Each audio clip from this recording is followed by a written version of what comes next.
ಒಮ್ಮೊಮ್ಮೆ ನಮಗೆ ಬಾಯಿಗೆ ರುಚಿ ಇರಲ್ಲ. ಅಂಥ ಸಮಯದಲ್ಲಿ ಈ ರೀತಿಯ ಒಂದು ಬೂತಾಯಿ ಪುಳಿ ಮುಂಚಿ ಮಾಡ್ಕೊಂಡು ತಿಂದರೆ ಅಂತೂ ಹೊಟ್ಟೆ ತುಂಬ ಊಟ ಮಾಡ್ಬೋದು. ಇದು ನಮ್ಮ ಮಂಗಳೂರಿನ ಸ್ಪೆಷಲ್ ಬೂತಾಯಿ ಪುಳಿ ಮುಂಚಿ. ನಾನಿವತ್ತೊಂದು ಸಿಂಪಲ್ ಆದ ಬೂತಾಯಿ ಪುಳಿ ಮುಂಚಿ ಮಾಡ್ತಾ ಇದ್ದೇನೆ. ನೋಡಿ, ಫ್ರೆಶ್ ಇದೆ ಮೀನು. ಬನ್ನಿ ಯಾವ ರೀತಿ ಮಾಡೋದು ನೋಡೋಣ.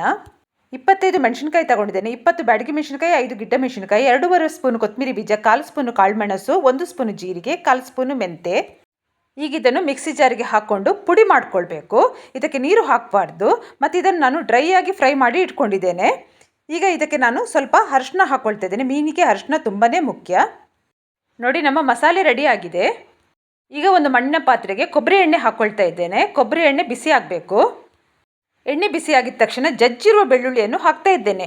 ಈ ರೀತಿಯ ಒಂದು ಬೆಳ್ಳುಳ್ಳಿ ಜಜ್ಜಿ ಹಾಕಿದರೆ ಈ ಪುಳಿ ಮುಂಚಿಗೆ ಒಂದು ಘಮನೇ ಬೇರೆ, ಅಷ್ಟು ಚೆನ್ನಾಗಿರ್ತದೆ. ಬೆಳ್ಳುಳ್ಳಿ ಚೆನ್ನಾಗಿ ಫ್ರೈ ಆಗಬೇಕು. ನೋಡಿ, ಬಣ್ಣ ಚೇಂಜ್ ಆಗಿದೆ. ಈಗ ನಾನು 3 ಹೆಸಳು ಕರಿಬೇವು ಸೊಪ್ಪನ್ನು ಇದಕ್ಕೆ ಹಾಕ್ತಾ ಇದ್ದೇನೆ. ಕರಿಬೇವು ಸೊಪ್ಪು ಕೂಡ ಹಾಗೆ ಎಣ್ಣೆಯಲ್ಲಿ ಚೆನ್ನಾಗಿ ಫ್ರೈ ಆಗಬೇಕು. ನೋಡಿ, ಕರಿಬೇವು ಸೊಪ್ಪು ಫ್ರೈ ಆಗಿದ ತಕ್ಷಣ ಒಂದು ದೊಡ್ಡ ಈರುಳ್ಳಿಯನ್ನು ಉದ್ದವಾಗಿ ಕಟ್ ಮಾಡಿ ಹಾಕ್ಕೊಳ್ತಾ ಇದ್ದೇನೆ. ಈ ರೀತಿ ಉದ್ದವಾಗಿ ಕಟ್ ಮಾಡಿ ಹಾಕ್ಕೊಂಡ್ರೆ ತಿನ್ನಲಿಕ್ಕೆ ತುಂಬ ಚೆನ್ನಾಗಿ ಸಿಗ್ತದೆ, ಒಳ್ಳೆ ಟೇಸ್ಟ್ ಕೊಡ್ತದೆ ಇದಕ್ಕೆ. ಇದನ್ನು ಚೆನ್ನಾಗಿ ನಾವೀಗ ಈ ಥರ ತಿರುಗಿಸ್ಬೇಕು, ಅಂದರೆ ಎಣ್ಣೆಲಿ ಫ್ರೈ ಆಗಬೇಕು. ಒಂದು ದೊಡ್ಡ ಗಾತ್ರದ ಶುಂಠಿಯನ್ನು ಚಿಕ್ಕದಾಗಿ ಕಟ್ ಮಾಡಿ ಹಾಕ್ಕೊಂಡಿದ್ದೇನೆ. ಹಾಗೆ 4 ಹಸಿಮೆಣಸಿನಕಾಯಿ, ಇದನ್ನು ಕೂಡ ಚೆನ್ನಾಗಿ ನಾವೀಗ ಫ್ರೈ ಮಾಡ್ಕೊಳ್ಬೇಕು. ಯಾಕಂದರೆ ಹಸಿ ಸ್ಮೆಲ್ ಇರಬಾರ್ದು ಯಾವಾಗಲೂ. ಇದನ್ನು ಸರಿಯಾಗಿ ನಾವು ಈ ರೀತಿ ತಿರುಗಿಸ್ಬೇಕು. ಎಣ್ಣೆಯಲ್ಲಿ ಚೆನ್ನಾಗಿ ಬೇಯಬೇಕಿದು, ಆಗಲೇ ಒಂದು ಒಳ್ಳೆ ಪರಿಮಳವನ್ನು ಕೊಡುವುದು. ಈಗ ನೋಡಿ, ಈರುಳ್ಳಿ ಫ್ರೈ ಆಗುವ ಪರಿಮಳ ಬರ್ತಾ ಉಂಟು. ನೋಡಿ, ಬಣ್ಣ ಕೂಡ ಚೇಂಜ್ ಆಗಿದೆ. ಈಗ ನಾವು ಪುಡಿ ಮಾಡಿ ಇಟ್ಕೊಂಡಿರುವಂಥ ಮಸಾಲೆಯನ್ನು ಇದಕ್ಕೆ ಹಾಕಿ ಚೆನ್ನಾಗಿ ಇದನ್ನು ನಾವು ಮಿಕ್ಸ್ ಮಾಡಿಕೊಳ್ಬೇಕು. ಮತ್ತು ಈ ರೀತಿ ಪುಳಿ ಮುಂಚಿ ಮಾಡಿದರೆ ಕುಚ್ಚಲಕ್ಕಿಗೆ, ವೈಟ್ ರೈಸಿಗೆ, ಹಾಗೆ ನನ್ನ ಫೇವ್ರೆಟ್ ಮುದ್ದೆಗೆ ಸೂಪರ್ ಕಾಂಬಿನೇಷನ್. ಇದನ್ನು ಚೆನ್ನಾಗಿ ಈ ರೀತಿ ನಾವು ತಿರುಗಿಸ್ಬೇಕು. ಈಗ ಇದಕ್ಕೆ ಮುಖ್ಯವಾಗಿ ಬೇಕಾಗುವಂಥ ಹುಣಸೆ ಹಣ್ಣನ್ನು ನಾವು ಹಾಕಬೇಕು. ನಾನು ರಸ ತೆಗೆದು ಇಟ್ಕೊಂಡಿದ್ದೆ ನೋಡಿ, ಅದನ್ನು ಈಗ ಹಾಕಿ ಸರಿಯಾಗಿ ಈ ಮಸಾಲೆ ಜೊತೆ ನಾವು ಮಿಕ್ಸ್ ಮಾಡಿಕೊಳ್ಬೇಕು. ಸ್ವಲ್ಪ ಹುಣಸೆ ಹಣ್ಣಿನ ರಸವನ್ನು ಹಾಕ್ಕೊಳ್ಬೇಕು ನೋಡಿ. ಯಾಕಂದರೆ ಇದಕ್ಕೆ ಉಪ್ಪು, ಹುಳಿ, ಖಾರ ಕರೆಕ್ಟಾಗಿದ್ದರೆ ಮಾತ್ರ ಸಖತ್ತಾಗಿರುವ ಒಂದು ಪುಳಿ ಮುಂಚಿ ರೆಡಿ ಆಗ್ತದೆ ನಮಗೆ. ಸರಿಯಾಗಿ ಮಿಕ್ಸ್ ಮಾಡಿಕೊಳ್ಬೇಕು. ಸ್ವಲ್ಪ ಗಟ್ಟಿ ಇದೆ, ಸ್ವಲ್ಪ ನಾನೀಗ ಮಿಕ್ಸಿ ಜಾರಿಗೆ ಸ್ವಲ್ಪ ನೀರನ್ನು ಹಾಕಿ ಈಗ ಹಾಕ್ಕೊಳ್ತಾ ಇದ್ದೇನೆ. ಇನ್ನು ಇದನ್ನು ಸರಿಯಾಗಿ ನಾವು ಮಿಕ್ಸ್ ಮಾಡಿ ಕುದಿಲಿಕ್ಕೆ ಬಿಡಬೇಕು. ಒಂದು ರುಚಿಕರವಾದ ಪುಳಿ ಮುಂಚಿ ನಮಗೆ ರೆಡಿ ಆಗ್ತದೆ. ಎಲ್ಲರೂ ಇಷ್ಟಪಡ್ತೀರಿ ಖಂಡಿತ ಇವತ್ತಿನ ರೆಸಿಪಿ. ವಿಡಿಯೋವನ್ನು ಸ್ಕಿಪ್ ಮಾಡದೆ ನೋಡಿ. ಈ ರೀತಿ ಹದ ಆದರೆ ಸಾಕು. ಈಗ ನಾವು ಇದಕ್ಕೆ ರುಚಿಗೆ ತಕ್ಕಷ್ಟು ಉಪ್ಪನ್ನು ಹಾಕ್ಕೊಳ್ಬೇಕು. ಉಪ್ಪನ್ನು ಹಾಕಿ ಒಮ್ಮೆ ಇದನ್ನು ಸರಿಯಾಗಿ ತಿರುಗಿಸ್ಬೇಕು.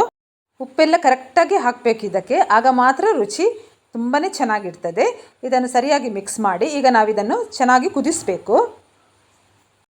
ಮಸಾಲೆ ಕುದೀತಾ ಉಂಟ ನೋಡುವ. ನೋಡಿ, ಎಷ್ಟು ಚೆನ್ನಾಗಿ ಕುದೀತಾ ಉಂಟು. ಈ ರೀತಿ ಕುದಿಬೇಕು. ಮತ್ತು ಹದ ಕೂಡ ಹಾಗೆ ಕರೆಕ್ಟಾಗಿದೆ, ನೀರಾಗಿಲ್ಲ. ಈ ರೀತಿ ಗಟ್ಟಿಯಾಗಿದ್ರೇ ಅದು ಪುಳಿ ಮುಂಚಿಗೆ ಒಂದು ರುಚಿ ಜಾಸ್ತಿ. ಒಂದು ಸ್ವಲ್ಪ ಉಪ್ಪು ಹಾಕ್ಕೊಳ್ತಾ ಇದ್ದೇನೆ. ಸ್ವಲ್ಪ ಮಿಕ್ಸ್ ಮಾಡುವ. ಖಾಲಿ ಮಸಾಲೆಯಲ್ಲೇ ಊಟ ಮಾಡ್ಬೋದು, ಅಷ್ಟೊಂದು ರುಚಿಯಾಗಿದೆ ಮಸಾಲೆನೇ. ಈಗ ನಾವು ಕ್ಲೀನ್ ಮಾಡಿ ಇಟ್ಕೊಂಡಿರುವಂಥ ಮೀನನ್ನು ಇದಕ್ಕೆ ಹಾಕ್ಕೋಬೇಕು. ಒಂದು ರುಚಿಕರವಾದ ಪುಳಿ ಮುಂಚಿ ಇವತ್ತು ಮಾಡಿರೋದು ನಾನು. ತುಂಬಾ ಸುಲಭ, ಮಾಡಲಿಕ್ಕೂ ಸುಲಭ. ಅನ್ನದ ಜೊತೆ ಆಗಲಿ ಮತ್ತು ಮುದ್ದೆಗೆ ಅಂತೂ ಸೂಪರ್ ಕಾಂಬಿನೇಷನ್ ಆಯಿತಾ. ನನಗಂತೂ ತುಂಬಾ ಇಷ್ಟ. ಇದಿನ್ನು ಮಸಾಲೆ ಜೊತೆ ಚೆನ್ನಾಗಿ ಬೇಯಬೇಕು. ಒಂದು ರುಚಿಕರವಾದ ಪುಳಿ ಮುಂಚಿ ನಮಗೆ ರೆಡಿ ಆಗ್ತದೆ. ಖಂಡಿತ ಇವತ್ತಿನ ರೆಸಿಪಿ ನಿಮಗೆಲ್ರಿಗೂ ಇಷ್ಟ ಆಗ್ತದೆ. ಇಷ್ಟ ಆದರೆ ನೀವು ಕೂಡ ಇದನ್ನೊಮ್ಮೆ ಮನೆಯಲ್ಲಿ ಟ್ರೈ ಮಾಡಿ ಪದೇ ಮಾಡ್ತೀರಿ. ಹಾಗೆ ನನಗೆ ಒಂದು ಕಮೆಂಟ್ ಮಾಡಿ.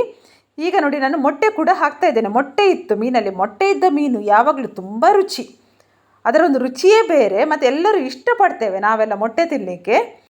ನಮ್ಮ ಮಂಗಳೂರಲ್ಲಿ ಇದಕ್ಕೆ ತೆತ್ತಿದ ಬೂತಾಯಿ ಅಂತ ಹೇಳ್ತೇವೆ. ಈಗ ನಾವು ಇದನ್ನು ಮುಚ್ಚಿ ಬೇಯಿಸಬೇಕು. ಈಗ ಮೀನು ಬೆಂದಿರ್ತದೆ ನೋಡುವ. ನೋಡಿ, ಎಷ್ಟು ಚೆನ್ನಾಗಿ ಬೆಂದಿದೆ ನೋಡಿ. ಈಗ ಮಣ್ಣಿನ ಪಾತ್ರೆಯನ್ನು ಈ ರೀತಿ ಒಮ್ಮೆ ತಿರುಗಿಸ್ಬೇಕು. ನೋಡಿ, ಈಗ ಮೀನು ಕೂಡ ಚೆನ್ನಾಗಿ ಬೆಂದಿದೆ. ಯಾಕಂದರೆ ನಮಗೆ ಪರಿಮಳ ಬರುವಾಗ ಗೊತ್ತಾಗ್ತದೆ. ಯಾಕಂದರೆ ಮೀನಿನ ಒಂದು ಪರಿಮಳ ಅಲ್ಲಿ ಬರ್ತದೆ ಮತ್ತು ಕಣ್ಣು ಬಿಳಿಯಾಗಿ ಇರ್ತದೆ. ಇವತ್ತಿನ ರೆಸಿಪಿ ನಿಮಗೆಲ್ರಿಗೂ ಇಷ್ಟ ಆಗಿದೆ ಅಂತ ನಾನು ಅಂದ್ಕೊಂಡಿದ್ದೇನೆ. ಇಷ್ಟ ಆದರೆ ಪ್ಲೀಸ್ ಲೈಕ್ ಮಾಡಿ, ಕಮೆಂಟ್ ಮಾಡಿ, ಆದಷ್ಟು ಶೇರ್ ಮಾಡಿ. ಹಾಗೆ ಯಾರೆಲ್ಲ ನನ್ನ ಯೂಟ್ಯೂಬ್ ಚಾನಲ್ನ ಇಲ್ಲಿವರೆಗೂ ಸಬ್ಸ್ಕ್ರೈಬ್ ಮಾಡಿಲ್ವೋ ಪ್ಲೀಸ್ ಸಬ್ಸ್ಕ್ರೈಬ್ ಮಾಡಿ ನನಗೆ ಸಪೋರ್ಟ್ ಮಾಡಿ. ಎಲ್ಲರಿಗೂ ನನ್ನ ಪ್ರೀತಿಯ ಧನ್ಯವಾದಗಳು. ನಮ್ಮ ಮಂಗಳೂರಿನ ಪುಳಿ ಮುಂಚಿ ರೆಡಿ ಆಗಿದೆ. ನಮ್ಮ ಕುಡ್ಲದ ಬೂತಾಯಿ ಪುಳಿ ಮುಂಚಿ ರೆಡಿ ಆತಂಡು ನಿಕ್ಲೆಗ್ಲ ಇಷ್ಟ ಆಪುಂಡು ಬಂಜಿ ಗಟ್ಟಿ ಉಣ್ಣುಲಿ.